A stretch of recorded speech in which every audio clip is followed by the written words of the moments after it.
Jaya Tuan Mulyandi Memban, Penyelaras DUN Bukit Antarabangsa Puan Suzana Sarudin, Ketua Parti Keadilan Cabang Rakyat Ampang Tuan Kamri Kamarudin.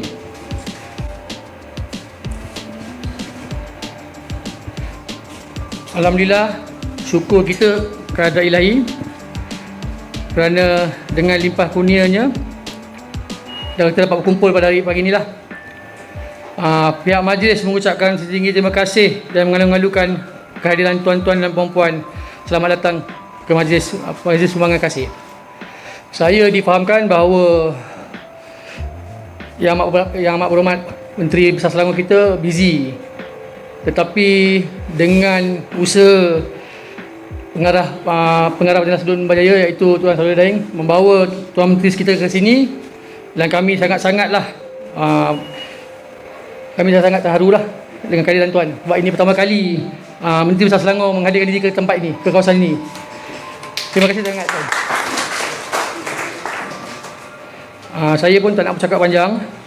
Majlis dengan sukacitanya mempersilakan yang dikasihi Yang Amat Berhormat Menteri Besar Selangor untuk beri sepatah dua kata. Silakan.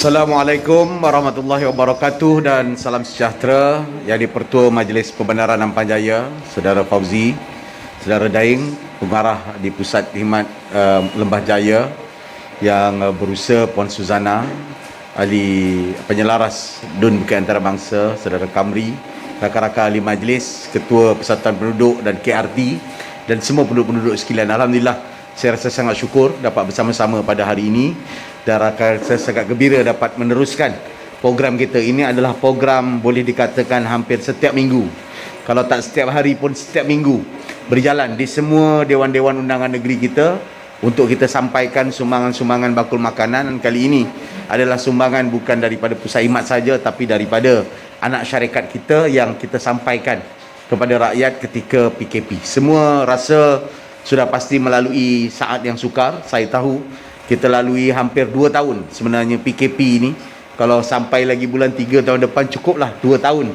Kita PKP, kejap terbuka, kejap semakin sempit, kejap hampir tak boleh bekerja dan sebagainya. Sudah pasti ia menyukarkan kehidupan kita, dan pada ketika ini memang kita perlu untuk melakukan ataupun melaksanakan beberapa tindakan-tindakan yang wajib. Antaranya mematuhi peraturan, memakai topeng pelitup muka, ataupun kita duduk dengan jarak 1 meter. Kerana ini keperluan. Kalau tidak, kemungkinan akan berlaku rebakan baru ataupun the outbreak yang menyebabkan kita akan hidup dalam suasana yang lebih menakutkan. Alhamdulillah, saya juga sangat syukur dan bergembira. Dalam tempoh beberapa hari ini, kes kita nampaknya dalam trend menurun, di bawah 4,000 kes satu hari. Ini disebabkan kejayaan kita punya vaksinasi. Sebahagiannya kita bantu dengan program Selvac Community yang kita berikan kepada kelompok B40 mempercepatkan vaccination program di negeri Selangor. Dan dengan itu juga kita dapat kurangkan kes-kes sampai kategori 3, 4 dan 5. Kategori 3 hingga 5 sebenarnya adalah kategori yang menyebabkan kita perlu masuk hospital.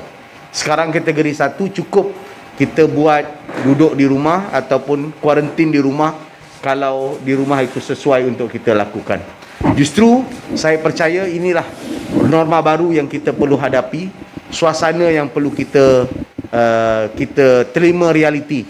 Realitinya bahawa pada ketika ini, kalau kita tidak meneruskan SOP, kita rasa kita dah kuat, kita rasa kita boleh tangani benda ini, akhirnya dia boleh membawa kepada kematian. Setiap hari sebenarnya saya lihat di sosial media, ramai yang kita kenal.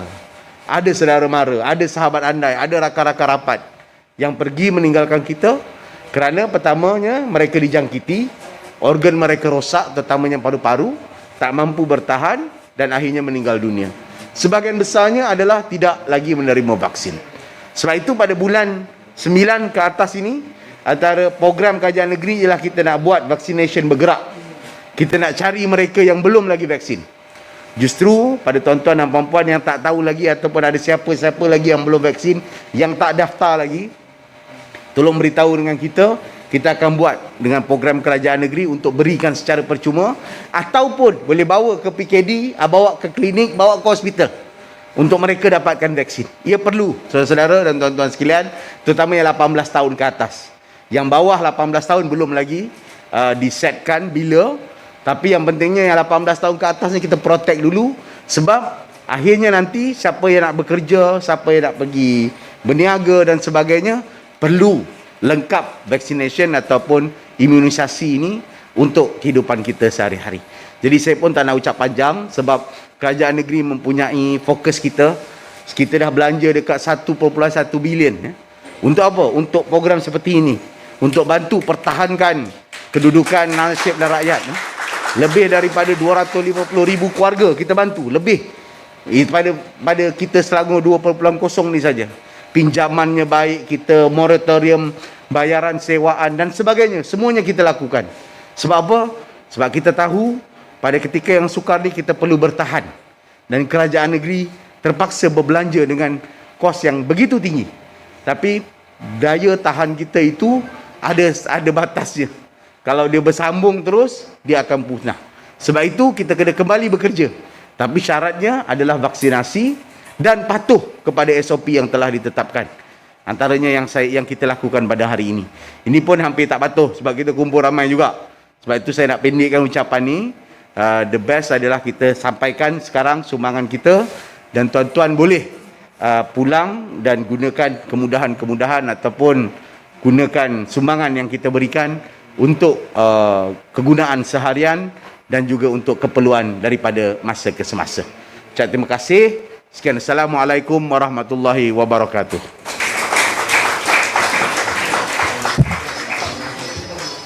Minta Tuan Adnan untuk panggilkan.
Ada, wait up before.